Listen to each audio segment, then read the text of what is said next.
Hi folks. Between the nation of South Korea and Japan, there's an issue that's an irritant to both countries, and it's the comfort woman issue, where the Koreans are claiming that during and before the Second World War, the Japanese forced over 200,000 Korean women into prostitution, making them sexual slaves, calling them comfort women. And the Japanese are saying that is incorrect.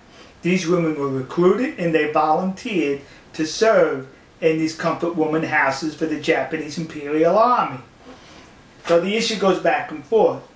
Recently there's been some documentation on the internet which was reported to have been a report issued by the United States Army in 1944. The war was still going on in 1944, where the Army, the United States Army, interviewed some of these comfort women, and it was determined that these comfort women were not forced by the Japanese, but were recruited. Well, looking at the document and the different versions, one can question the legitimacy of that document. That's what I did, kids. I questioned it. So I contacted the National Archives outside of Washington, D.C. I made a telephone call. They advised me to send correspondence. I did. Well, yesterday they replied with this envelope.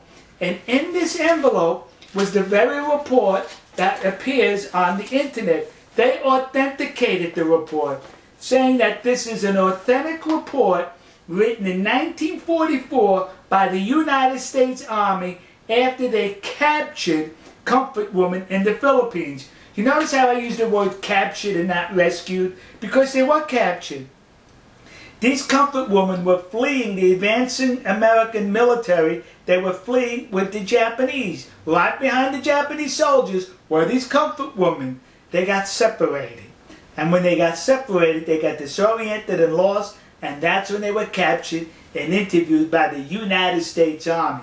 Now remember, 1944, there was a war going on, kids, and the Japanese as well as the Americans used anything to their advantage for propaganda purposes.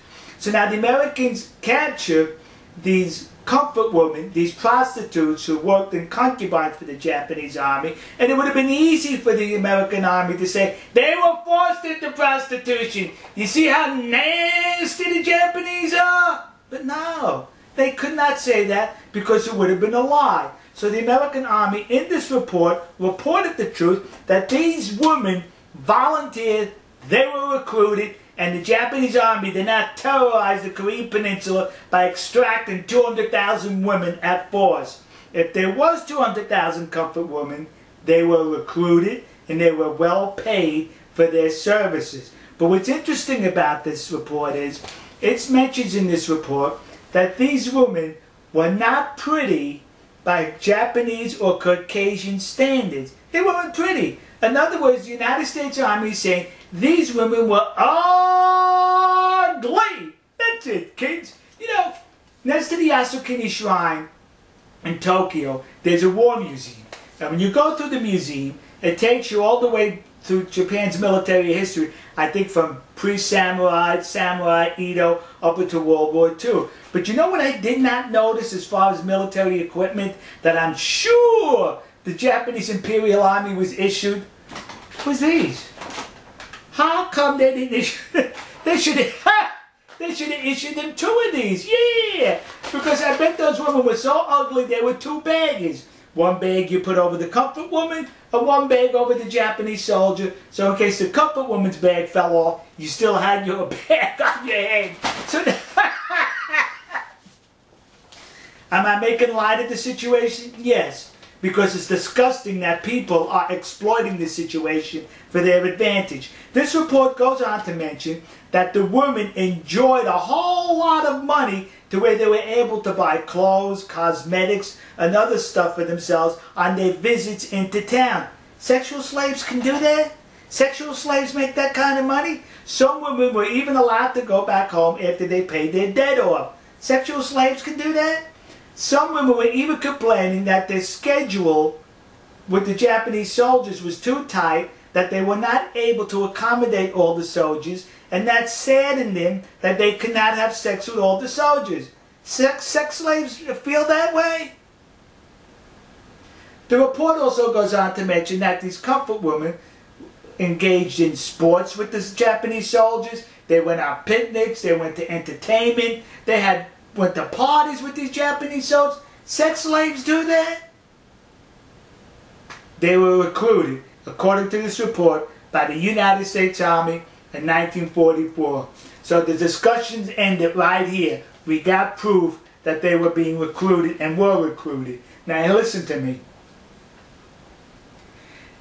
Koreans currently are now plaguing the United States with these memorial statues or plaques dedicated to these comfort women, claiming they were forced into sexual slavery by the Japanese army.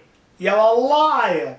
That did not happen. I'd rather call you a liar than the United States Army in World War II, who would have definitely used it for propaganda had it been the other way around. But they told the truth that these comfort women were recruited. So to the community of Nassau County, Long Island, New York, that community in New Jersey, and those idiots in Detroit who put up these memorials, you were suckered in by the comfort women hucksters. And to those dopes in the city council in Glendale, California, who recently approved to put up a statue to the comfort woman, the one that exists across the street from the Japanese embassy in Seoul, South Korea. When you put that statue up, would you do me a favor and be accurate?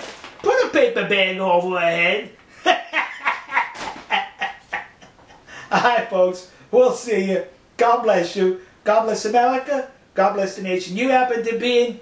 And to those poor Japanese soldiers who were just drafted by the military to serve and fight for their country, only to be confronted by comfort women which required 2 bags. One for you and one for the woman. To those Japanese soldiers, you should be seeking compensation from the Japanese government who recruited ugly women to serve in your concubines. We'll see you.